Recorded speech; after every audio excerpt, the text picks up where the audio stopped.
പത്തനംതിട്ട കരിമാന്തോട് തൂമ്പാക്കുളത്തിന് സമീപം ഓട്ടോ അപകടത്തിൽപ്പെട്ട് മരിച്ച സ്കൂൾ കുട്ടികളുടെ പോസ്റ്റ്മോർട്ടം നടപടികൾ ഇന്ന് നടക്കും.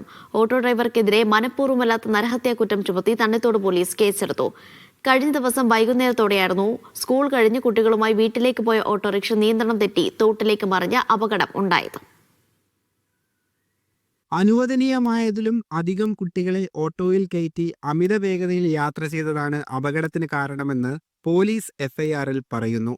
റോഡിന് കുറുകെ പാമ്പിനെ കണ്ടതിനെ തുടർന്ന് വെട്ടിത്തിരിച്ച ഓട്ടോ താഴ്ചയിലേക്ക് മറിയുകയായിരുന്നുവെന്നായിരുന്നു ഡ്രൈവറുടെ മൊഴി. 20 അടിയോളം താഴ്ചയിലേക്കാണ് ഓട്ടോ മറിഞ്ഞത്. കരിമാന്തോട് ശ്രീനാരായണ LP സ്കൂളിലെ വിദ്യാർത്ഥികളാണ് അപകടത്തിൽപ്പെട്ടത്. 6 കുട്ടികളായിരുന്നു ഓട്ടോയിൽ ഉണ്ടായിരുന്നത്. ഇതിൽ 5 കുട്ടികളെ അപകടം നടന്ന് ഉടൻ തന്നെ നാട്ടുകാരും ഫയർഫോഴ്സും ചേർന്ന് ആശുപത്രിയിൽ എത്തിച്ചു. ആദിലക്ഷ്മി എന്ന 8 വയസ്സുകാരി സംഭവ സ്ഥലത്ത് വെച്ച് തന്നെ മരിച്ചു.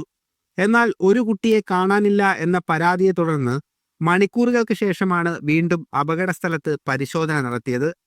ഈ തിരച്ചിലാണ് 4 വയസ്സുകാരനായ യദു കൃഷ്ണന്റെ മൃതദേഹം കണ്ടെത്തുന്നത്.